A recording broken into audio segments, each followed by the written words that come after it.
అన్నా కొంతమంది గురువులు టచ్ చేస్తారు కదా, టచ్ చేస్తే ఎనర్జీ ఫామ్ అవుతుంది అని ఒకటి ఒకటి ఉంది. అది నిజంగా టచ్ చేస్తే ఎనర్జీ ఫామ్ అవుతుందా? అంటే ఎనర్జీ ఫామ్ అవడం అంటే ఏంటిది? ఎనర్జీ ఏంటిది? టచ్ చేసే వాళ్ళు ఏం చెప్తారనేది నా దృష్టిలో చాలా చిన్న విషయం. ఎలా టచ్ చేస్తున్నది చాలా పెద్ద విషయం. ఓకే. ఇప్పుడు మన హ్యూమన్ ఎక్స్పీరియన్సెస్లో మోస్ట్ ప్రొఫౌండ్ ఎక్స్పీరియన్స్ టచ్చే. ప్రతి మనిషి టచ్ కోరుకుంటున్నాడు.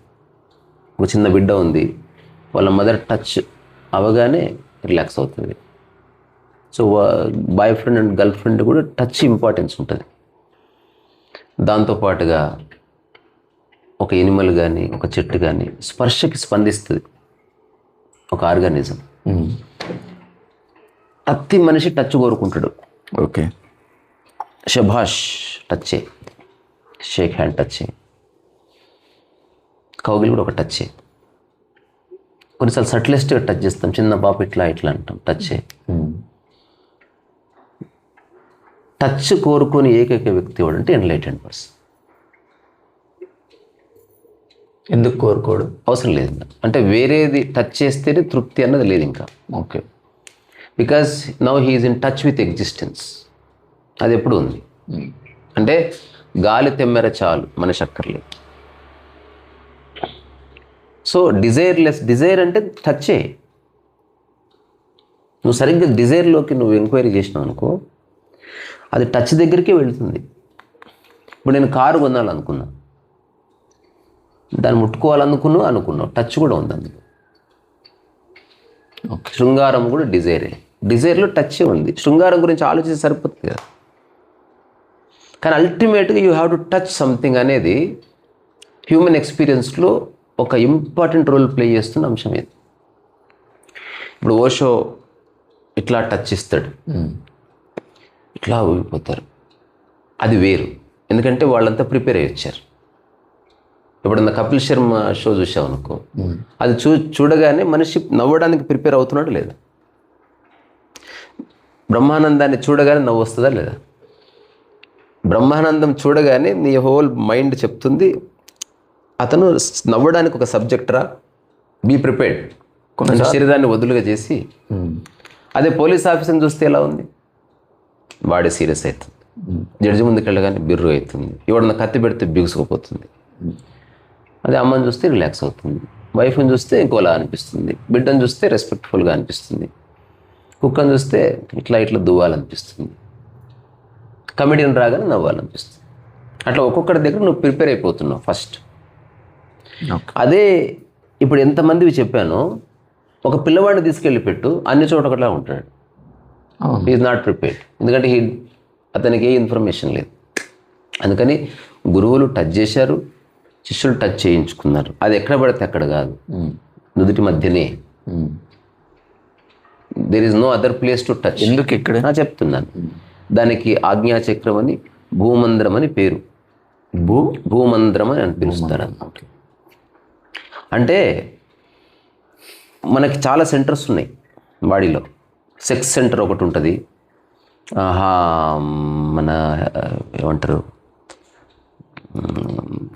మన థాట్ సెంటర్ ఒకటి ఉంటుంది, తర్వాత ఎక్స్పీరియన్స్ సెంటర్ ఒకటి ఉంటుంది. రకరకాల సెంటర్స్ ఉన్నాయి మన బాడీ. సో మనం ఒక్కొక్క దగ్గర టచ్ చేసినప్పుడు ఒక్కొక్క సెంటర్ అవేకన్ అవుతుంది. ఎగ్జాంపుల్, నువ్వు ఒక అబ్బాయి ఒక అమ్మాయిని టచ్ చేస్తే అతను నుదుటి మధ్యన టచ్ చేయడు, ఎగ్జిస్టెన్స్ ఒక దగ్గర టచ్ చేయమని చెప్తుంది. అప్పుడు తనలో ఆ సెక్స్ సెంటర్ అవేకన్ అవుతుంది. అదే వైఫ్ ఇట్లా అమ్మాయిని ఇట్లా అన్నాడు అనుకో, అది అవేకన్ కాదు. చిన్నపిల్లలని బుగ్గల మీద టచ్ చేస్తే ఒక జాయ్ సెంటర్ అవేకన్. అసలు రకరకాల సెంటర్స్ ఉన్నాయి మన బాడీలో. ఆ టచ్ అనేది ఆ తరహా ఎక్స్పీరియన్స్కి ద్వారం ఓపెన్ చేస్తుంది. సో అదే ఇప్పుడు నువ్వు ఎవరికైనా షేక్ హ్యాండ్ ఇచ్చి అరచీలో గోకు, నీకు కోపం వస్తుంది, ఒక రాంగ్ మెసేజ్ వస్తుంది. తర్వాత కొన్ని పర్టికులర్ ఏరియాస్లో ఎవరు టచ్ చేయకూడదు నీ శరీరంలోనే. ఈవెన్ నీవు కూడా రెగ్యులర్గా టచ్ చేయవు, ఓన్లీ ఇట్ ఈస్ రిక్వైర్డ్. అట్లా ఒక గురువు టచ్ చేసినప్పుడు కూడా ఆ టచ్ కూడా ఎలా ఉంటుంది అనేది ఒక సబ్జెక్టివ్ మ్యాటర్ అది. ఓకే. అదేంటంటే ఇప్పుడు నేను ఒక వ్యక్తిని టచ్ చేస్తున్నాను, నాలో ఇంటెన్షన్ ఉందా లేదా? ఉంది. ఇది పాయింట్ టు బి నోటెడ్. ఇప్పుడు నేనేం చెప్పానో చెప్పు. ఈ నెక్స్ట్ 2-3 నిమిషాలు చాలా ఇంపార్టెంట్. అంటే మిస్అండర్స్టాండ్ చేసుకునే ప్రమాదం పుష్కలంగా ఉంది. అట్లాంటి టాపిక్ ఇది, స్లిప్పరీ స్లోప్ ఇది. ఇప్పుడు నేనేం చెప్పానో చెప్పు. నన్ను చెప్పంటున్నా. అంటే మన బాడీలో ఒక్కొక్క టచ్ అది అయిపోయింది కదా, రకరకాల సెంటర్స్ ఉన్నాయి. ఫైన్. ప్రతి ఇప్పుడు నేను టచ్ వెనక ఒక ఇంటెన్షన్, ఒక థాట్ అయితే ఉందా? అవును. ఎప్పుడన్నా నీ జీవితంలో థాట్ లేకుండా టచ్ చేసావా దేన్ని? Just question, simple question. ఉదాహరణకి నేను దీన్ని ముట్టుకున్నాను, నాకు ఇది అవసరం ఉంటే ముట్టుకున్నాను. రాయాలి, పెన్ను ముట్టుకున్నాను, థాట్ ఉంది కదా. థాట్ లేకుండా టచ్ చేస్తుంది నువ్వు భూమిని నడుస్తున్నప్పుడు. It is going on. ఇప్పుడు నువ్వు కూర్చున్నావు, you are touching the earth, కానీ టచ్ చేయాలని థాట్ లేదే. ఓకే. కానీ అక్కడ కారు ఉంది, కారుని టచ్ చేయాలని థాట్ వస్తుంది కదా, వస్తుంది రావట్లేదు. అంటే నువ్వు ఆలోచిస్తూ ఉండకు. అంటే అది పర్టికులర్గా కావాలని పోయి పట్టుకోవడం ఉన్నప్పుడు థాట్ లేకుండా నువ్వు దీన్ని టచ్ చేస్తున్నావు. నువ్వు బెట నేను ఏది థాట్ ముట్టుకోలేదు. అదే థాట్ అంటే. వా అరే అతను ఎవరిని చంపలేదు, కత్తి అతను కడుపులో దాచానని చెప్పినట్టు. నిజమైన ఫ్రెండ్ అంటే ఎవడో తెలుసారా? ఎదురుగా వచ్చి పొడిచినా కూడా తనను పొడవలేదు, అతను తన కత్తిని నా కడుపులో దాచుకున్నాడు. It doesn't matter, nothing to do. I'm not talking about intentions, I'm talking about a thought driven act. అయితే ప్రతి నేను అడుగుతున్న దానికి ఆన్సర్, తర్వాత ముందుకు వెళ్దాం. జల్దీ క్యా హై. ఇప్పుడు ఎవడో ఆడియన్స్ కోసం చేస్తేనేమో మనం ఆలోచించాలి, ఎవడు చూడని చూడకపోని ఉన్నది మాట్లాడుకుందాం. అంటే ఇప్పుడు ఓషో టచ్ చేస్తాడు, ఆ టచ్ అనుకున్న రహస్యం ఏంది, ఎవరు టచ్ చేయాలో చెప్పాలనుకుంటున్నాను. ఓకే, చెప్పండి. Not everybody can touch. చెప్పు, థాట్ లేకుండా టచ్ చేసావా? లేదు. అది ఇంటెన్షనలా అన్ఇంటెన్షనల్లా చాలా దూరం అన్నమాట. కొన్నిసార్లు ఇంటెన్షనల్ ఉంటుంది, కొన్నిసార్లు ఇంటెన్షన్ లేకుండా ఏదో మూమెంట్ని బట్టి. థాట్ లేకుండా టచ్ అయితే ఎంబడే సారీ చెప్తున్నావు, చూసావా? అవును. So you don't want to touch anything without a thought. ఏంటిది అది?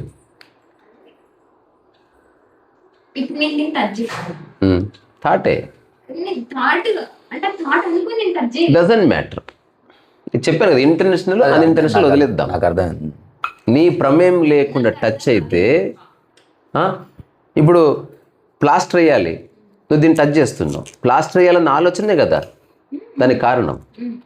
ఇప్పుడు తినాలన్న ఆలోచన కదా నువ్వు తినడం. వేరేమైనా ఉందా? చదవాలంటే పుస్తకం టచ్ చేయాలి, నిద్రపోవాలంటే బెడ్ టచ్ చేయాలి, ఇంకేదో కావాలంటే ఒకరిని టచ్ చేయాలి. తర్వాత నీకు ఏమన్నా ప్రాఫిట్ కావాలంటే వాడు ఈగోని టచ్ చేయాలి. ఇవన్నీ ఉన్నాయి. I'm not saying this is wrong. నేను చెప్పేది అసలు ఆలోచన కూడా రాదు. నువ్వు అనుకుంటున్నావేమో. You never think. Only evening వాకింగ్కి వెళ్ళాలన్నప్పుడే ఆలోచిస్తావు, ఎందుకంటే దానికి హెల్త్ రిలేటెడ్ ఉంది కాబట్టి. మనం ఇక్కడి నుంచి బాత్రూంలోకి వెళ్ళినప్పుడు ఇప్పుడు నేను నా పాదాల నేల మీద మోపి జరుగుతుంది అంతే. ఆలోచన అసలు యూ డోంట్ థింక్. అవును. ఎప్పుడన్నా నువ్వు ఆలోచించకుండా చేసిన యాక్ట్కి యూ సే సారీ. అది వేరే దానికి ఇబ్బంది అవుతుంది అనుకున్నప్పుడు. ఇబ్బంది భగవద్గీతను టచ్ చేయి, కాళ్ళు టచ్ చేసినావు ఇట్లా ఇట్లా అంటారా లేదా? ఒక మనిషికి టచ్ చేసినావు, సారీ చూసుకోలేదు అంటామా లేదా? అంటే నేను అనుకోలేదురా బాబు, అనుకోకుండా టచ్ అయిందని. అంటే నేను అన్నీ అనుకోనే చేస్తాను, అనుకోకుండా అయింది, ఏమనుకో, ప్లీజ్ డోంట్ మైండ్ అంటామా లేదా? మీరు చెప్తేనే అందుకెళ్ళలేదు. చెప్పండి. అంటే మీరు ఇప్పుడు అన్నని వాళ్ళ సంగతి తెలియదు, కుక్క అన్నది. కొందరి గమండ్ వల్ల ఇన్ జనరల్, నేను చెప్పేది ఒక్క పర్సన్ గురించి, in general it happens.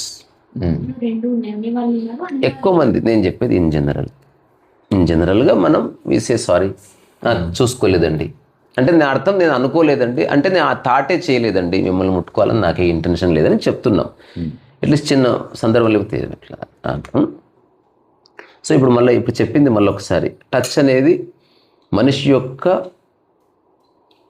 Profound experiences. I'm not saying ultimate. Okay. అంటే చాలా గాఢమైన అనుభూతి టచ్ వల్లనే కలుగుతుంది. ఇది ఫస్ట్ అర్థం చేసుకోవాలి. హ్యూమన్ అంటే టచ్ని కోరుకునేవాడు, స్పర్శని కోరుకునేవాడే మనిషి. ఆ స్పర్శని కోరుకోమని చెప్తున్నది మనస్సు. తప్పులేదు, ఇక్కడెక్కడ నేనేం తప్పులు ఎంచట్లేదు, ఇది జనరల్గా జరుగుతుంది అంటున్నా నేను. ఇప్పుడు అవసరం కోసం నేను ఒక వస్తువును ముట్టుకోవడం, ఇందులో లాభ నష్టాలు భావోద్వేగాలు లేవు. కానీ కొన్ని సందర్భాల్లో టచ్ నేను తృప్తి పొందడానికి కోరుతున్నాను, నేను సంతోషపడడానికి టచ్ను కోరుతున్నాను. కొన్నిసార్లు నేను ఒకదాన్ని టచ్ చేస్తున్నాను, కొన్నిసార్లు ఇంకొకరు నన్ను టచ్ చేయాలని నేను ఆరాటపడుతున్నాను. ఇదే మనిషి పడే సంఘర్షణ. ఈ ప్రపంచంలో టచ్ను కోరుకోని ఏకైక వ్యక్తి ఎవరంటే తన మైండ్ యొక్క స్వరూప స్వభావాల్ని కంప్లీట్గా చూసి తన డిజైర్ని పరిసమాప్తి చేసి ఇక తను ఎవరు టచ్ కోరుకోడు. He has no interest either touching somebody or being touched by somebody. అతనికి బుద్ధుడని పేరు. జ్ఞానోదయం అంటే ఏందంటాం కదా, టచ్తో సంబంధం దిగిపోయింది. అవసరంతో టచ్ చేయొచ్చు, పెన్ను తీసుకురామ్మా, అది వేరు. But I'm not desiring A touch. చాలా తేడా ఉంది రెండింటికి. నేను ఒక దాన్ని పట్టుకోవాలన్న తహతహ ఒకటి ఉంటుంది, అవసరం కోసం ప్లేట్ని పట్టుకుంటా, అందులో తహతహ లేదు. కానీ ఒక అమ్మాయి దగ్గరికి వెళ్ళినప్పుడు తహతహ వస్తుంది. అన్నీ పోయాయి. That is piece. సో ఇప్పుడు మనిషి నిరంతరము తాను టచ్ చేయడం వెనుక ఒక థాట్ అనేది ఉంది అన్నది మనకు ఇప్పుడు ఒక అవగాహన వచ్చింది. Without thought you never touch anything. So ఇప్పుడు ఎవడైతే ఒక వ్యక్తికి అనుభవాన్ని ఇస్తున్నాడో లేదా ఒక విషయాన్ని కన్వే చేద్దాం అనుకుంటున్నాడో, ఎందుకు టచ్ చేస్తారంటే మాటలో చెప్పడం కుదరదు కాబట్టి. ఇప్పుడు నేను సరదా ప్రశ్న అడుగుతా, నువ్వు కూడా చెప్తే చెప్పొచ్చు, ఇది పర్సనల్ విషయం ఏమి కాదు. ఇప్పుడు నేను దీన్ని ముట్టుకోవాలని నాకు అవసరం, దీన్ని ముట్టుకున్నాను. ఇప్పుడు నేనెవరు? థాట్ని. అంటే ప్రొఫౌండ్గా థాట్గా ఆపరేట్ చేస్తున్నాను నేను ఆల్వేస్. తినాలన్నప్పుడు కంచెం దగ్గరకు థాట్గా వెళుతున్నాను. ఏ థాట్ లేకపోతే నీవెవరు? ఊరికే ప్రశ్న. ఎప్పుడన్నా ఆలోచించారా ఒక్కసారి? అంటే నెట్ఫ్లిక్స్ గురించి, పక్కవాడి గురించి ఆలోచించాలంటే అసలు థాట్ లేకుండా ఉంటుంది. చూశారా? అంటే when there is no thought, who are you? Because Tyson is also a thought, రీసా also a thought. If there is no thought, who is this? ఏమో ఒక బాడీ కదులుతుంది. దెన్ దానికి జవాబుగానే కొందరు ఇచ్చిన జవాబు దిస్ ఈజ్ అవేర్నెస్ చెప్పారు. అట్లా దిస్ ఇస్ ప్యూర్ బ్లిస్ అన్నాడు ఒకడు. ఆ స్థితిలో ఉన్నవాడు ఒకవేళ ముట్టుకున్నాడు, థాట్ లేదు, అప్పుడు ఆ ముట్టుకుంటున్నది ఎవరో తెలుసా? సమస్త విశ్వం అని లెక్క. ఇప్పుడు థాట్ ఇంటెన్షనల్గా ఇంటెన్షన్ లేకుండా అని అన్నారు కదా. ఇప్పుడు అదే పర్సన్కి ఇంటెన్షన్ లేకుండా కూడా ఇప్పుడు ఏదో ఒక థాట్ వస్తుంది కదా. నేను మాధ్యమం అని తెలుసుకున్నప్పుడు థాట్ లేదు ఇంకా.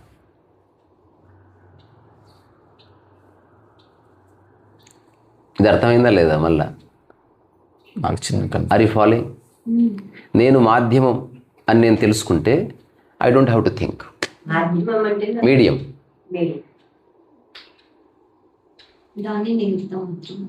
కరెక్ట్. సో గురువు టచ్ చేస్తున్నప్పుడు తను మాధ్యమంగా టచ్ చేస్తున్నాడు, తాను టచ్ చేస్తలేడు. ఇది మనకెవరు చెప్పరు.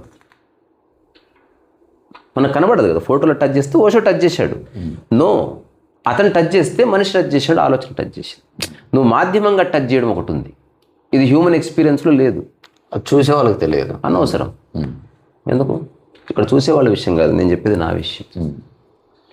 నాకు ఏ థాట్ లేదు, నాకు సత్యాన్ని పరిచయం చేయండి అన్నారు.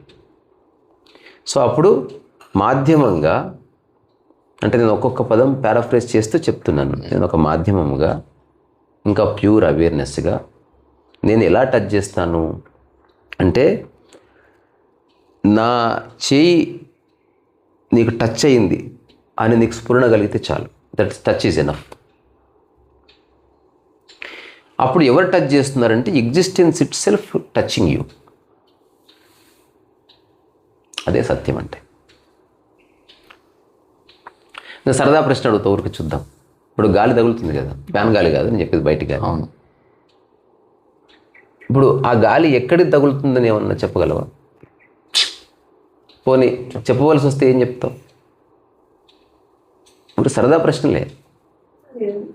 ఇటువైపు నుంచి వస్తుంది గాలి. వైపు గురించి ఎవరి గాలి, ఎక్కడి గాలి అంటే అంతా టచ్ చేస్తున్నట్టు కాదా? అవును. ఇది ఒక ప్రశ్న. ఎప్పుడన్నా ఆ దృష్టితో ఒకసారి నడవండి ఈరోజు. అంటే ఇప్పుడు ఈ టచ్ని అర్థం కావాలంటే ఆ గాలి ప్లేస్లో నువ్వు గురువుని పెట్టంతే. రెండోది, ఎప్పుడన్నా సముద్రం ఒడ్డుకి వెళితే సముద్రంలో ఫింగర్ పెట్టు. ఇప్పుడు నువ్వు సముద్రాన్ని మొత్తం టచ్ చేస్తున్నట్టు కాదు. అవును. అట్లా నేను ఒక వ్యక్తిని టచ్ చేస్తున్నప్పుడు ఈ అండర్స్టాండింగ్లో టచ్ చేసినప్పుడే అతను గురువు అన్నారు. వ్యక్తిగత స్వార్థాల కోసము లేకపోతే ఫోటో ఆపర్చునిటీ కోసం చేసేవాళ్ళు చాలామంది ఉన్నారు. దానికి శక్తిపాతం అంటున్నారు. ఏమీ తెలియదు వాళ్ళకి. They are speaking utter nonsense. ఇప్పుడు మీరు నన్ను టచ్ చేశారనుకో, మీరు ఆ దృష్టితో టచ్ చేశారని నాకు ఎలా తెలుస్తుంది. That is the beauty. ఇక్కడ ఫామ్ అయ్యేది ఏంటిది అప్పుడు? There is no thought. నీకు ఆ టచ్లో తెలిసిపోతుంది. ఉదాహరణకు ఒక మనిషి షేక్ హ్యాండ్ ఇస్తే తెలిసిపోతుంది వాడెవడో. ఒక మనిషి భుజం మీద చేయిస్తే వాడెవడో తెలిసిపోతుంది. ఒకడు ఇట్లా అంటూ కొంచెం ఎక్కువ గిలితే తెలిసిపోతుంది వాడెవడు. మనం పెద్ద అక్కర్లేదు. స్పర్శ అనేది చాలా ప్రొఫౌండ్. ఇప్పుడు ఆ టచ్ గురువు ఒక అబ్బాయిని పెళ్లి చేసుకుంటే నేను చేసుకోను అంటది ఒక అమ్మాయి. ఏదో సినిమాలో చూశాను. ఎందుకు చేసుకో అంటే అతను నన్ను చూసిన విధానం నాకు తప్పు అనిపించింది, లేదా నన్ను టచ్ చేసిన విధానం నాకు తప్పు అనిపించింది అని మనకు కూడా తెలుసు. అది ఇది పుస్తకాల్లో చదివి తెలుసుకునేది కాదు. That very touch says something. సరే అయినా కర్మ అనుకొని చేసుకుంటే అది వేరే సంగతి. ఉదాహరణకు అంతెందుకు, ఇప్పుడు హోటల్కి పోయి ఆర్డర్ ఇడ్లీ ఆర్డర్ ప్లేట్ పెట్టుకో, సాంబార్ అడుగు, కొంచెం సాంబార్ వేసినట్లు. నువ్వేమంటావు? మంచి నిదానంగా వేయచ్చు. ఎందుకు? నీకు సాంబార్ కావాలి, ఎట్లా వేస్తే నీకే కాదు. టచ్లో ఉంది నీ ప్లేట్. నా ప్లేట్కి నీ గంట అంత ఫాస్ట్ టచ్ కావద్దని చెప్తున్నాను. ఇగో ఎప్పుడన్నా మిమ్మల్ని ఎవరో గుద్దారా? పోనీ కొట్టారా? అది కూడా టచ్చే, వేగంగా తగిలింది, అది నీకు నచ్చలే. అదే ఒకరిని పిలిచి ఇట్లా రా, ఇట్లా కొంచెం చూసుకోరా అంటే నచ్చుతుంది. అంటే టచ్ అనేది it's everything. It is deciding how your mind functions. అవునా కదా? Every minute. అంతెందుకు గాలి ఎంత బాగుంది. ఇప్పుడు ఈదురు గాలి వచ్చింది, బాగుందా? బాగాలేదు. ఇంటెన్షన్ ఒకలా పెట్టుకుని అలా టచ్ చేస్తే అలా కుదరదు. అలా నేను చెప్పి అట్లాంటి వాళ్ళు ఉన్నారని చెప్తున్నాను కదా. అదే వివేకానంద స్వామి చెప్పిన ఒక మాట చెప్తా. నువ్వు కలిసి 500 మందిలో గురువుల్లో 80% ఆఫ్ ద గురుస్ ఆర్ షార్లటన్స్ అన్నాడు. ఏంటిది పదనంటే? షార్లటన్. షార్లటన్ అంటే మోసం చేసేవాడని. అంటే కపట నాటక సూత్రధారి అని ఉంది కదా, ఏదో పాడాను. సో షార్లటన్ అంటే వాడు ముసుగేసుకొని వచ్చాడు గురువు వేషం వేసుకొని. వాడి ఇంటెన్షన్ నిన్ను లిబరేట్ చేయడం కాదు. వాడి ఇంటెన్షన్ వాడు సంపాదించుకోవడము, వాడు పేరు ప్రఖ్యాతులు సంపాదించుకో, వాడికి డబ్బు మనుషులు కావాలి ఇప్పుడు. అందుకని అంటున్నాడేమో. We don't know. Real guru never pretends. అన్ని ఎమోషన్స్ గురువు సమక్షంలో చూడొచ్చు. గురువు తిట్టడము చూస్తావు. నటించే గురువు ఎప్పుడు ప్రసన్నంగా ఎప్పుడూ ఉంటాడు. నిజమైన గురువు అరుస్తాడు, కేకలేస్తాడు, మూతి పండు రాలగొడతాడు. బికాజ్ అతను నీ ఒపీనియన్ మీద ఆధారపడలేడు. ఈజ్ నాట్ ఇంట్రెస్టెడ్ అని. ఎవరు లేరు ఓకే, ఎవరు ఉన్నారు రా అని ఓకే, ఎవరితో నాకేం పని అయ్యి అక్కడ ఉన్నాడు అతను. అతనికి ఏం ఇంటెన్షన్ లేదు. సందర్భాన్ని బట్టి ఒక మూత డబ్బా రాకపోతే పట 3 సార్లు కొట్టి తీస్తాం. దాన్ని కొట్టినట్టు కాదు, మేల్కొల్పుతాం. సో అందుకని అత్యంత అరుదుగా మాత్రమే కొందరు టచ్ చేశారు. అది ఎగ్జిస్టెన్షియల్ టచ్గా మాత్రమే చూడాలి. ఇది అర్థం చేసుకోకపోతే మిస్డ్ అయ్యే ప్రమాదం ఉంది. ఇక్కడ అర్థం చేసుకోవాల్సింది, నేను చెప్పిన దాంట్లోనే ఆన్సర్ ఉంది, మీరు డ్రాప్ చేశారో లేదో నాకు తెలియదు, అందుకని నేనే దాన్ని డీకోడ్ చేసి చెప్తా. నువ్వు మాధ్యమంగా ఉన్నప్పుడు నువ్వు ఇచ్చేది ఏమీ లేదు. ఇప్పుడు నేను నీకు 5,000 ఇచ్చి చేతనకి ఇవ్వమన్నా, నువ్వే ఇస్తున్నావు, ఎవరి డబ్బు? ఇది నాది, నీకు సంబంధం లేదుగా.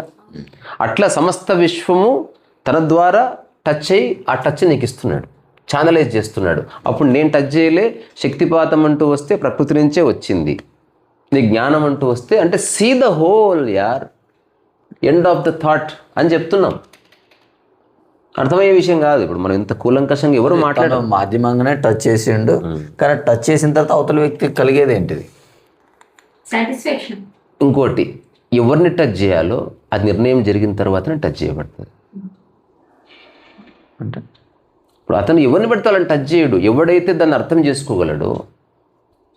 ఉదాహరణకి నాకు 2 ఫింగర్స్ లేవు, కూర్చున్న గురువు గారు నాకు వైలిన్ నేర్పిమని అడిగాను, ఫింగర్స్ చూపి అని అడుగుతారు, 2 లేవు, నీకు రాదమ్మా. అనవసరంగా ఎందుకు టైం వేస్ట్ చేస్తాం?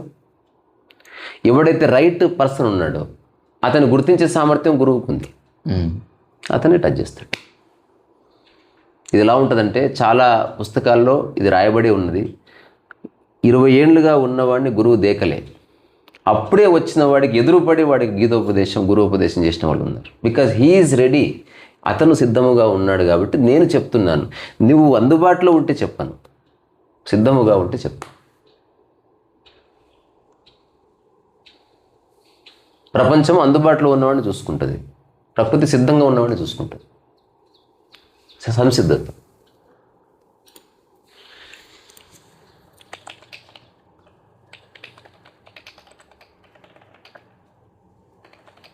అంటే దీనికి మీరు ఆన్సర్ ఇచ్చారా లేదంటే నేను ఇంకా నాకు అర్థం కాలేదు తెలియట్లేదు. కానీ ఇప్పుడు ఈ ఎనర్జీ ఫామ్ అనేది ఉంది కదా, అది అవుతుందా అనేది నేనన్నది అవేవి లేవు. నిజమైన గురువు నీకు ఏది ఇవ్వడు, నీకు సమస్తాన్ని పరిచయం చేస్తున్నాడు. అంటే నీ లిమిటెడ్ అండర్స్టాండింగ్లో ఏది ఇవ్వకూడనప్పుడు, ఏది ట్రాన్స్ఫర్మేషన్ లేనప్పుడు ఎందుకు పట్టుకోవాలి? ఇక్కడే నీకు విషయం చెప్పడానికి. ఇప్పుడు థ్యాంక్ యూ అని ఎందుకు షేక్ హ్యాండ్ ఇస్తున్నావు? ఎందుకంటే తెలియదు ముందు నుంచి. అయ్యో అయ్యో అంటే థ్యాంక్ యూ అంటే చేతికి కాదు, టచ్ ఉన్నప్పుడు మరి అక్కడ పెడుతున్నాడు. ఒక్కొక్క టచ్ ఒక్కొక్కటి ఉందని మనం ముందే చెప్పుకున్నాం. సో అది ఒక జెస్చర్ అంతే. ఇప్పుడు ఎవరన్నా వస్తే కాళ్ళు మొక్కుతారు, మొక్కకపోయినా ఏం కాదు కదా. ఇక్కడ విషయం ఇద్దరికి సంబంధించింది. అది ఉదాహరణకి నాకు తెలిసిన ఒక కపుల్ ఉండేవాళ్ళు, the most romantic couple I have ever seen. వాళ్ళ ఇంట్లో ఎంతమంది ఉన్నా వాళ్ళ మధ్య రొమాన్స్ కళ్ళతో నడిచేది. ఇట్లా అనుకునేవాళ్ళు అనమాట. నేను చూస్తే ఆర్థిక చూసుకో, మా దగ్గర చూస్తున్నా అంటాడు మా ఫ్రెండ్. తర్వాత అందరికీ అంటే ఇచ్చేది కాదు. అయ్యో అనే అసలు వివత్సమైన ఆమె కిచెన్కి వెళ్తుంది అనేది. సైలెంట్గా పని అనిస్తుళ్ళు అంటే అట్లుండాలి. అది వాళ్ళకి కుదిరింది భయ్. ఒకడు ఇట్లా నెత్తి నోరు బాదుకొని చెప్పిన అర్థం కాదు. మరి ఏం చేద్దాం? ఇప్పుడు గుర్తుపెట్టుకో, ఒక పర్సన్ సెన్సిటివ్ అని ఎట్లా తెలుస్తుంది? అంటే ఏ విషయంలో సెన్సిటివ్? ఏ విషయంలో అయినా ఫిజికల్. ఇప్పుడు నీ నాలుక సెన్సిటివ్ అని ఎట్లా తెలుస్తుంది? మీరేం చెప్తలేరు నాకు. నాలుగు ఎట్లా సెన్సిటివ్ అంటే ఎలా చెప్పాలంటే, చిన్నది టచ్ అయితే టేస్ట్ తెలుస్తుంది సెన్సిటివ్ అయితే. అదే ఇప్పుడు స్మెల్ గురించి చెప్తాను అనుకున్నా, ప్రతిది వెంటనే స్మెల్ అంటే దాని ప్రొఫౌండిటీ కదా. ఇక్కడ ఎవడా శిష్యుడు ఎవడా గురువు అంటే అట్మోస్ట్ సెన్సిటివిటీ ఉన్న వాళ్ళ గురించి మాట్లాడుతున్నాము. అయితే ఆ సెన్సిటివిటీ ఉన్న వాళ్ళని గురువు గుర్తిస్తాడు. నువ్వు ఆవేశపడ్డా పీకేదే ఉండదు ఆడు యాక్చువల్గా. ఓకే, నీవున్నావని గురువు లేడు, నీవు సిద్ధంగా ఉంటే గురువు ఉన్నాడు. అది మీరు చెప్పేది తను అర్థం చేసుకోగలడని అనుకుంటే అప్పుడు గుర్తు. అబ్సల్యూట్లీ అదే క్రైటీరియా, ఇంకా వేరేది ఏది క్రైటీరియా కాదు. వంశపారంపర్యంగా ఆస్తి మాత్రమే వస్తుంది. ఇన్హెరిటెంట్గా మనకు కొంత అందము కూడా వస్తుంది. ఇక్కడ జ్ఞానం అన్నది ఇన్హెరిటెంట్ కాదు, నీ సంసిద్ధత 100% నీ ప్రిపరేషను, నువ్వెంత ప్రిపేర్డ్గా ఉన్నావు, ఎంత రిసీవ్ చేసుకోవడానికి సంసిద్ధంగా ఉన్నావు అన్నది మాత్రమే criteria, not how many years you spent with a guru. నేను ఒక చిన్న ఎగ్జాంపుల్ చెప్పనా? అయితే అప్పుడు చెప్పేటప్పుడు తన కోసం చేసేది ఏం, గురువు తన కోసం అనుకుని చెప్పేటి ఏమి ఉండదు ఆ టైంలో. అది మనకి ఎలా తెలుస్తుంది, ఎలా గుర్తిస్తాం, నేను ఎలా గుర్తిస్తుంది అని. ఇప్పుడు ఒక బ్రష్ చూసి ఇది మంచి బ్రష్ని ఎట్లా గుర్తిస్తాం? వాడుతాను కాబట్టి తెలుస్తుంది. అట్లనే గురువును చాలామంది వాడింటాడు. అప్పటికి గురువు అంటే ఏంటో తెలుసా? వాడు ప్రాపంచిక విషయాలను వదిలి ప్రకృతి విషయాల మీద తదేక దృష్టి పెట్టినవాడు. The most dangerous human being. వాడి దగ్గర చిల్లిగా ఉండదు. నేను నీకు ఒక చిన్న సాధువు కథ చెప్పనా? త్రైలింగ స్వామి తెలుసా బేట? విన్నారా? చాలా ఫేమస్ అయ్యాడంట. ఇది ఆంధ్రయోగులని ఒక బుక్ ఉంది. ఆంధ్రయోగుల్లో శ్రీ బిరుదురాజ రామరాజు గారు మన తెలుగు రాష్ట్రాల్లో ఫేమస్ కాని యోగులు చాలామంది ఉన్నారు. వాళ్ళ ఊళ్ళకి వెళ్ళి కథలన్నీ సేకరించి ఒక 5-6 వాల్యూమ్స్ వేశారు. బుచ్చారెడ్డి గారి వల్ల నాకు పరిచయం అయింది. నేను ఒక 2-3 వాల్యూమ్స్ చదివాను. అందులో కృష్ణమూర్తి ప్రస్తావన ఉంటుంది, కొంత ఇన్ఫర్మేటివ్గా ఉంటుంది. 3-4 పేజీలు ఉంటుంది ప్రస్తావన. ఎందుకంటే ఒక్కొక్క దాంట్లో 50-20 మంది యోగుల గురించి ఉంటుంది. అందులో ఒక స్వామీజీ గురించి ఉంది. సో అతను చాలా ఫేమస్ అయ్యాడు. చిన్న గోచిగుడ్డ, మనకు ఇప్పుడు రమణ మహర్షి పెట్టుకునే లంగోటు ఉంటుంది కదా, అంతకంటే సన్నది పెట్టుకుంటారు కొందరు. ఉత్త బట్ట ఉంటుంది, ఇట్లా ఏముండదు. ఒక మొలతాడికి అటో బట్ట ఇటో బట్ట, మధ్యన ఇట్లా ఉంటుంది అంతే. కాంటెక్స్ట్ వేరే. సో అది ఆ తర్వాత ఆ ఊర్లో ఉన్న రాజుగారికి తెలిసింది ఇది మన స్వాతంత్రం రాకముందు కథ. ఇప్పుడు నేను చెప్పేది కొంచెం షాకింగ్గా ఉన్నా సరదాగా వినండి. అంటే ఇట్లనే ఉన్నాయి లైఫ్లో, మరి ఏం చేద్దాం? నిజంగా షాక్ అవ్వాల్సింది ఏం చెప్పే విషయానికి కదా, అన్నీ ఉండి బాధపడేవాడిని చూసి నేను షాక్ తింటాను. ఇతనికి చాలా పాపులారిటీ ఉంది, చాలామంది వస్తున్నారు. రాజుగారికి నచ్చలే. ఎందుకు? నేను ప్రజలను మంచి చూసుకుంటున్నాను, నేను ప్రజలకు పథకాలు ఇస్తున్నాను, నేను ప్రజలకు బియ్యం పంచుతున్నా, నాకు ఉండాలి పాపులారిటీ. వాడికి ఎట్లా ఉంటుంది? పిలవండి వాడిని. ఆడు సర్వసంగ పరిత్యాగి వచ్చారు. ఆయన ఏమి అనంట అంటే, నువ్వు గ్రేటా నేను గ్రేటా? అడిగావు కాబట్టి చెప్తున్నా, నేనే గ్రేట్ అన్నాడంట స్వామీజీ. ఎట్లా గ్రేట్ చెప్పు? అది నా ప్రశ్న కాదు, నువ్వు అడిగితే చెప్పాను. నువ్వు వెళ్ళిపోమంటే వెళ్ళిపోతాను. నువ్వు చేసే ప్రతి పని నేను చేస్తున్నాను. అట్లాంటప్పుడు మన ఇద్దరం సమానం కదంటే, నేను చేసే చాలా పనులు నువ్వు చేయలేవు. ఒకటి చూపించాను అంట. ఆ కింద కౌపీనం తీసి చేతిలో షిట్టు కూర్చొని టేస్ట్ చేశాడంట. చేవా అన్నాడంట. మహారాజుకి షాక్ తగిలింది. మహారాజు తేరుకుంది లోపే గురువు వెళ్ళిపోయాడు. అతను ఓన్లీ వెజిటబుల్సే తింటాడు. ఆ స్వామీజీ వెజిటబుల్స్ తిన్న వాళ్ళకి తెలుస్తుంది, షిట్టు బ్యాడ్ టేస్ట్ ఉండదు. అంటే మూలం వేరే ఉంది. ఈవెన్ నువ్వు బాత్రూంలోకి వెళ్ళి స్వెట్ కూడా నీకు తీయగా ఉంటుంది. You can lick your sweat. ఆ స్వామీజీ చేసింది మేము చేశాం, ప్రచారం కోసం కాదు, చూద్దామంటే సత్యము. మొట్టమొదటిసారి నేను దగ్గరికి పోయి స్మెల్ చూసి ఎంత బాగుందో, షిట్ స్మెల్.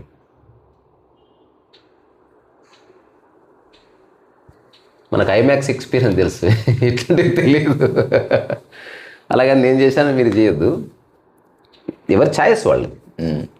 అట్లా ఒకటి బంగి జంప్ చేస్తాడు, అది వాడి ఛాయిస్.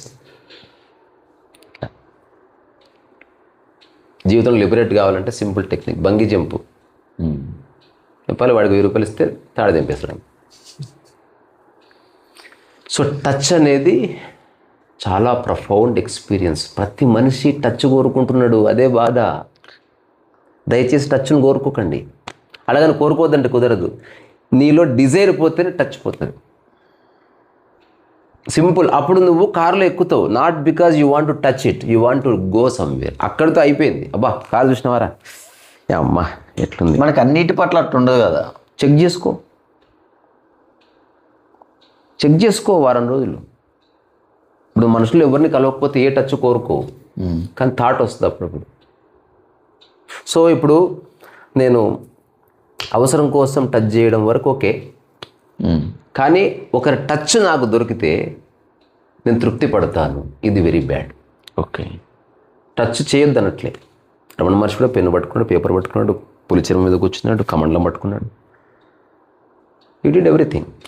కానీ ఒకసారి అతను స్పర్శ తగిలితే నాకు ఆనందం, ఒకసారి ఆయన చూపు చూస్తే నాకు ఆనందం. ఇదంతా హింస. ఇప్పుడు మీలో ఉంది అది? నా ఈ జీవితకాలం నేను ఎవరిని ముట్టుకోకపోయినా, నన్ను ఎవరు ముట్టుకోకపోయినా కొంచెం ఫరక్ నేను పడతా. నిన్నే ఎప్పుడు ముట్టుకోలేదు నేను. అంటే స్పెసిఫిక్గా ఒక్కొక్క పర్సన్ అందరిని ముట్టుకోం కదా. నేను ఎవరిని ముట్టుకోను. ముట్టుకున్న వాత్సల్యంతో ఊరికి భుజం మీద ఇట్లా కొట్టడానికో అంతే తప్ప నాకు నిన్ను ముట్టుకుంటే ఆనందం అన్నది లేదు. తేడా ఉంది కదా రెండింటికి. ఖచ్చితంగా. అది చూస్తే నాకు ఆనందం, ఇది పీలిస్తే నాకు ఆనందం, అక్కడ కూర్చుంటే నాకు హాయి. ఇదంతా నీకు నువ్వు పెట్టుకుంటే లిమిటేషన్. అరే అన్ని చోట్ల మంచిగానే ఉండు. సరే, ఇప్పుడు నేను చెప్పేది అందరికి అర్థమైతే నేను అనుకోను. ఇది ఎవరి కథ. ఇప్పుడు నేను ఆరోగ్యంగా ఉన్నా, నా ఆరోగ్యం నాదే, అట్లాగే నా అనుభవం నాది. అందుకని ఇప్పుడు చెప్పు ఏం లేదు, అయిపోయింది నేను చెప్పేది. ఇప్పటి వరకు మీరు ఎవరిని ఇట్లా టచ్ చేయడం నేను చూడలేదు. అవసరం లేదు, నాకు శిష్యులు లేరుగా. ఇప్పుడు శిష్యులకే టచ్ చేయాలని ఇప్పుడు నీకు ఆల్రెడీ చెప్పిన, ప్రిపేర్ అయ్యి వచ్చిన వాడికి ఆల్రెడీ తెలిసిన వాడి మధ్యన ఉన్న ఒక కథ అది. ఓకే. నాకేం అవసరం? ఆల్రెడీ ప్రకృతి టచ్ చేస్తూనే ఉంది, అది చూస్తే సరిపోతుంది. నన్నెవరు టచ్ చేయలేదు. I'm touched by egg. నేను చెప్పిన కదా, I'm in touch with existence. అలాగని నాకు ఏదో గొప్ప లావాదేవీ జరుగుతున్నాను కదా. నేను చెప్పను, నాకు తగిలే గాలి చాలరా బాబు. నీకు తెలియదు నేను ఎంత జాయ్ఫుల్గా ఉంటున్నానో. ఇప్పుడు ఏసీ ఆన్ చేస్తా కదా, ఏసీ స్టార్ట్ అయ్యి ఇట్లా తగులుతుంది గాలి. ఆ రోజు నాకు మనసులో ఉన్నదంతా గాలి కొట్టుకుపోతుంది. అంటే అంత ఫ్లెక్సిబుల్ ఉంది. నాకు పెద్ద పెద్ద అక్కర్లే, నాకు వద్దు. వస్తే తీసుకోనండి కదా, నాకు వద్దు భయ్. వద్దన్న తర్వాత నాకెందుకు? అయినా సరే ఏదో బాధ్యత వచ్చింది, తీసుకుంటాను. కానీ అది ఆనందం కోసం కాదు, బాధ్యతగా చేస్తాను. సింపుల్. నెక్స్ట్ ఏదో సందర్భం వస్తే ఆ రోజుకి 50 మందికి అన్నం వండి పెట్టి అన్నదాన కార్యక్రమం ఎత్తుకున్నానే అనుకో. అన్నదానం బాధ్యతగా చేస్తా. ఇది చేయడం వల్ల నాకు పరమ తృప్తి కలిగింది. అసలు వాళ్ళు తింటున్నప్పుడు, వాళ్ళు వేళ్ళు చీకుతున్నప్పుడు చూస్తే నాకు కలిగే ఆనందం, నేను మాటలు ఇట్లాంటివి ఏమీ లేవు. Nothing of that sort.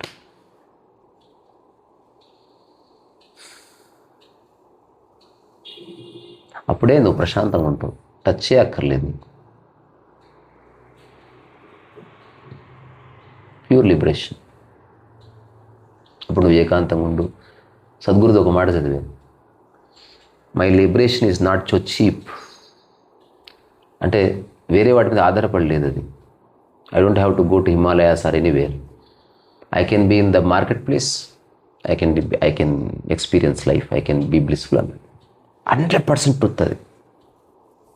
అతను ఉంటున్నాడు, అతను ఎత్తుకున్నాడు కాబట్టి అవన్నీ చేస్తున్నాడు. నేను ఎత్తుకోవట్లేదు కాబట్టి చేయట్లేదు. ఇక్కడ విషయం నీకు అటాచ్మెంట్ ఉందా లేదన్నదే point. What you do, what you cannot do అవన్నీ కాదు.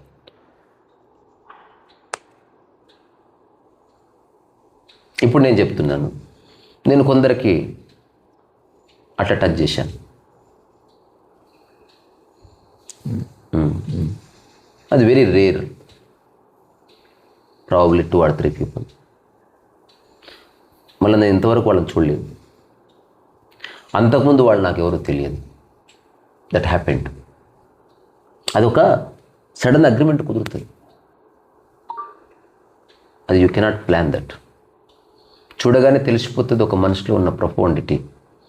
అట్లాగే అతనికి తెలుస్తుంది ఒక వ్యక్తిలో ఉన్న profundity. It's like profundity meets profundity. అది యూ కెనాట్ ప్లాన్ దట్.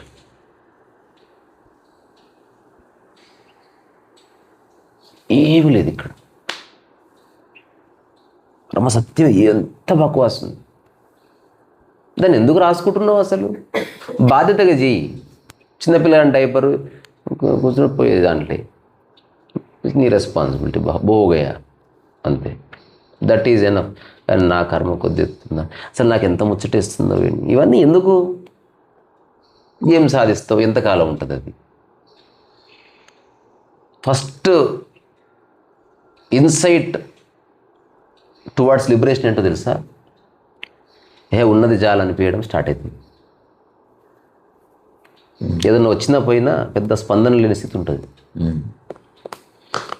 మరి అట్లాంటి గురువులు ఇట్లా కూడా చేశారు. మళ్ళీ రూపాయి పోతే గంట సేపు బీక్లాంటి వాళ్ళు ఉన్నారు. అందులో కోట్ల ఆస్తి పోయిందంటే పోనీలే అన్నారు. సందర్భం వ్యక్తికి ఒకటి చెప్పాల్సినప్పుడు ఆ వ్యక్తితో సీరియస్గా ఉన్నారు. వాళ్ళ రియల్ సెన్స్ వేరు, వ్యక్తికి ఉండే ఒక అప్రోచ్ వేరు. రామకృష్ణ పరమహంస సంబంధించిన చిన్న కథ చెప్పి ముగిస్తా. ఒక శిష్యుడు వస్తాడు, వచ్చి కొంచెం డిస్టర్బ్డ్గా ఉంటాడు. ఏమైందని అడుగుతాడు. నేను పడవలో వస్తున్నా మీ దగ్గరికి. ఎక్కడికి వెళ్తున్నారు మీరు అంటే, నేను మా గురువుగారి దగ్గరికి వెళ్తున్నా. అంటే ఎవరు అంటే, రామకృష్ణ పరమహంస అని చెప్పాను. చెప్తే వాడు గురువా, వాడొక వేస్ట్ ఫెలో, వాడొక మూర్ఛ రోగి, అది ఇది అన్నారు. కానీ మీరు చెప్పింది నేను పాటించాను. అంటే ఎవరు ఏమైనా అనని సాక్షిగా ఉండమన్నారు కదా, అట్లా ఉండి వచ్చాను గురూజీ అంటే. పరమహంస చాలా కోపడతాడు. నీ గురువుని అన్ని మాటలంటే నా కొడక, నువ్వు నోరు మూసుకొని వస్తావా అంటే, సాక్షి ఉండమంటే అన్ని దృశ్యాలు సాక్షి ఉండమని కాదు అంటే షాక్ తింటాడు. సేమ్ సందర్భం. అక్కడే ఉన్న శిష్యుడు వస్తాడు. ఏమిరా అంత హ్యాపీగా ఉన్నావంటే, నేను వస్తున్నాను మీ దగ్గరికి, పడవలు అడిగారు ఎక్కడికి వెళ్తుంటే పరమహంస దగ్గరికి వెళ్తున్నా అంటే, ఆయన ఒక మూర్ఛ రోగి, ఆయన వేస్ట్ ఫీల్, ఆయన దగ్గరికి వెళ్తున్నావు అంటే వాడిని ఉతక బాధ వచ్చానంటే, అసలు ఎవడో ఏదో అంటే ఎందుకు రియాక్ట్ అయినావు? నిశ్చలంగా చూడలేవా? నేనెవరో నీకు తెలిసినప్పుడు ప్రదర్శించాల్సిన అవసరం ఉంది. ఇప్పుడు రెండు ఆయనే చెప్పిండు. ఇది వ్యక్తి స్పెసిఫిక్. ఇది ఆ వ్యక్తికి అట్లా చెప్తే వాడికి ఇప్పుడు అవసరం కొంత ధీరత్వం, వీడికి అవసరం కొంత సాక్షిత్వం. వీడిది వాడికి పనికిరాదు, వాడిది వీడికి పనికిరాదు. కానీ ఈ జనాలు అట్లా కాదు, అందరికి చెప్పింది వాడు చూసుకుంటున్నాడు. ఎవడి ప్రిస్క్రిప్షన్ అందరం అమ్మ బాపు అందరం డాక్టర్ కాడికి పోయినాం. ఒకరికి సూది రాసి, ఒకరికి ట్యాబ్లెట్ రాసి, ఒకటి ఆయింట్మెంట్, ఇవ్వండి వాడిదే పోయి. ఈ డాక్టర్ మంచోడు కాదు, ఒక్కొక్కరిని ఒక్కొక్కలా చూస్తున్నాడు. వీడు ఎంత పక్షపాతి. మా డాడీకి సూది ఇచ్చి నాకు ఇయ్యలే మక్కు కంటే ఎట్లా? So a guru is a doctor. ఫ్రాంక్గా చెప్పాలంటే హీ హ్యాస్ నో ఇంటెన్షన్. నిజానికి డాక్టర్ దగ్గరికి మనం ముగ్గురం పోయాం, మనందరం సంపూర్ణ ఆరోగ్యంలో పోయాం. ఏమైనా రాసిస్తాడా? That's the story. So real guru is waiting for somebody who doesn't seek anything. అట్లాంటి వాడు దొరకడం కోసం గురువు ఘోరంగా ఎదురు చూస్తాడయా. ఒక్కడు జీవితకాలంలో ఒక్కడు దొరికినా గురువు ఎందుకు ఎదురు చూడడం అంటే దాని ఎదురు చూడడం కాదు, మళ్ళీ అది తప్పు. అంటే అదొక్కటే చూస్తే చాలు. అంటే ఇట్స్ మిర్రర్. ఇతనికి ఏమొద్దు, ఆడికి ఏమొద్దు, వీడు బాగున్నాడు, ఆడు బాగున్నాడు, నీది తినాలి, నాది తినాలి. ఇదేంటి ఎగ్జిస్టెన్స్ మీటింగ్ ది ఎగ్జిస్టెన్స్. ఎట్లంటే ఆకాశము తన యొక్క ప్రతిబింబాన్ని నీళ్ళలో చూసుకున్నట్టు ఉంటుంది. అంటే జరిగాయి సందర్భాలు, ఇదేం జరగకుండా ఏం లేవు. ఇప్పుడు మా రంగాని కలిసినప్పుడు స్కై మీటింగ్ ద స్కై. వాడికి ఏమొద్దు, నాకేమొద్దు, వాడు నాకేమి ఇచ్చేది లేదు, నేను వాడికి ఇచ్చేది ఏం లేదు. అసలు వాడి సమస్యలతో నాకు సంబంధం లేదు, నా సమస్యలతో వాడికి సంబంధం లేదు. When Ranga is meeting me, it's like I'm meeting myself. No nonsense, no nuisance. ఒకరినొకరు పొగుడు కూడా ఉండదు, ఒకరినొకరు తప్పులించడం ఉండదు. అదో పరిపూర్ణం, ఇదో పరిపూర్ణం. వేరే వాడికి రంగా తప్పుగా అనిపించచ్చు, నేను ఇంకొకటి తప్పుగా అనిపించచ్చు. కూర్చు వరకు పడతాను. వివేకానంద ఏమన్నాడు చూద్దాం.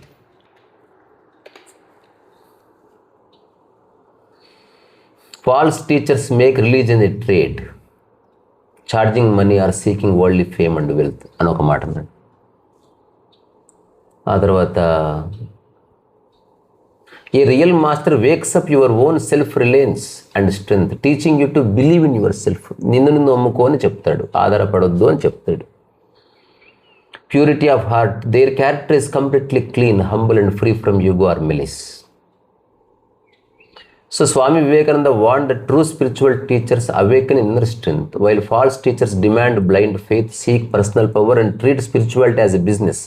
He taught that real gurus ask for nothing, have conquered lust and greed, and point seekers towards their own inner divinity rather than creating dependent cults. చూడంత క్లియర్గా ఉంది.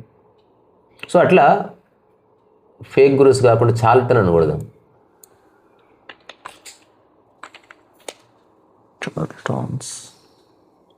ఇక్కడ చూడు, Swami Vivekananda famously warned, out of 100 people You start a spiritual journey, 80 turn out to be charlatans. So 15 become insane and only 5 catch a glimpse of the real truth. He urges seekers to stay alert, rely on inner strength and reject fake emotional nonsense. ఎంత గొప్ప మాట ఇది, ఎంత బలంగా ఉంది అసలు. దీన్ని తెలుగులో ఎగ్జాక్ట్ చెప్దామా? ట్రాన్స్లేట్ చేస్తుందా ఇది? చేస్తుందా?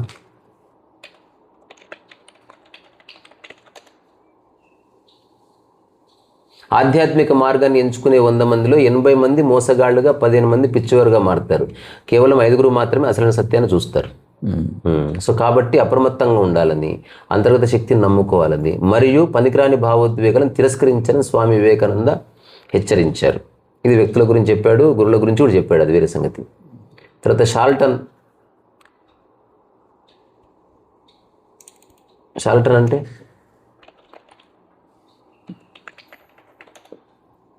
a person who pretends to have more skills, knowledge and training than they are actually have. అంటే ఇప్పుడు నేను షార్లటన్ అంటే మంచి పెన్ను లేదు కానీ మస్తు చేస్తా బొమ్మలు. నేను పెళ్లి చూస్తున్నా, చూసా కదా, నేను చాలా బాగా వంట చేస్తా. అది ఈరోజు ఓపిక లేదు నాకు. వాడు ఏం చేస్తున్నాడు, బ్రౌనీ పాయింట్ గెట్ చేస్తున్నాడు. ఇప్పుడు నీ మనసులో ఒక థాట్ ఇంప్రింట్ చేస్తున్నాడు, ఇతను చాలా మంచి వంటగాడట. వాడు ఏనాడు వండి పెట్టాడు, కానీ నీ మనసులో ఉన్న థాట్ని పెంచి పోషిస్తూ ఉంటాడు. మీ ఊర్లో ఎవరు మంచి వంటగా అంటే నేను తినలేదు కానీ ఒకడు ఉన్నాడు సార్, విడిపోయి చెప్తారు. వాడికి ఫోన్ వస్తుంది, నేను రాలేను బట్ మా అసిస్టెంట్ని పంపిస్తా, ఎవరిని బట్టి వంట చెప్పి చూడు డబ్బులు నొక్కుతాడు. షార్లటన్ అంటే వాడు. ఈవెంట్ మ్యాన్ అట్లా అనవద్దు పాపం, నాకు చాలా మంది ఫుడ్ పెట్టారు. ఈవెంట్ మేనేజర్ క్లియర్గా ఉన్నాడు. ఈవెంట్ మేనేజర్ నాకు శాండ్ ఆర్ట్ వచ్చు కానీ ఈరోజు రావట్లేదు, అది ఓకే. ఈవెంట్ మేనేజర్ ఫెసిలిటేట్ చేస్తున్నాడు అట్లా. అందుకని ఉన్నదాన్ని యాక్సెప్ట్ చేద్దాం. ఇప్పుడు నేను ఎన్నిసార్లు చెప్తాను ఆ టాక్స్లో, ఇప్పుడు నేను చేస్తున్న అంత బాగా రాలేదేమో, నేను కూడా ప్రయత్నం చేస్తాను. మీరు ఇది బీ ఆనెస్ట్. ఈరోజు నాకు కొంచెం మోషన్స్ అయినాయి కాబట్టి చెయ్యి వణికింది, అందుకే నేను బొమ్మ సక్క. ఎందుకు ఇదంతా? నిజం ఒప్పుకో, నీ తలకిరటం కింద పడిపోదు. కానీ అందుకని ఎవరికైతే లైఫ్ అర్థమైందో, అంటే ఒక జ్ఞానోదయ స్థితి వచ్చిందో, వాడు ప్రతిదాన్ని టచ్ చేయడంలో ఒక హంబుల్నెస్ ఉంటుంది. అంతవరకైతే నేను నా అనుభవంగా చెప్తాను. అవసరమైతే కొడతాడేమో, కానీ ఆ కొట్టడంలో కూడా ఒక మృదుత్వం ఉంటుంది. మేలుకొల్పడానికి, ఒకటి నిద్రపోతుంటే కొడతాం, మన ఉద్దేశం కొట్టడం కాదు, వాడిని మేలుకొల్పడం కదా, అట్లా ఉంటుంది. అంటే వాడి 100% క్లారిటీ ఉంది. He has no interest to destroy somebody, he has no interest to hurt somebody. అసలు తన ఉద్దేశమే అది కాదు, అట్లా ఉండే అవకాశమే లేదు. అట్లా ఉండే అవకాశం ఉంటే అసలు వాడు జ్ఞాని కాదు, వాడు చెప్పేది ఏ జ్ఞానము కాదు. అక్కడ ఏదో డ్రామా నడుస్తుంది. డ్రామాకి చాలామంది ఇప్పుడు సినిమాలే నచ్చినప్పుడు ఎవడన్నా కొంచెం ఎమోషనల్ డ్రామా ఆడితే ఎందుకు నచ్చదు?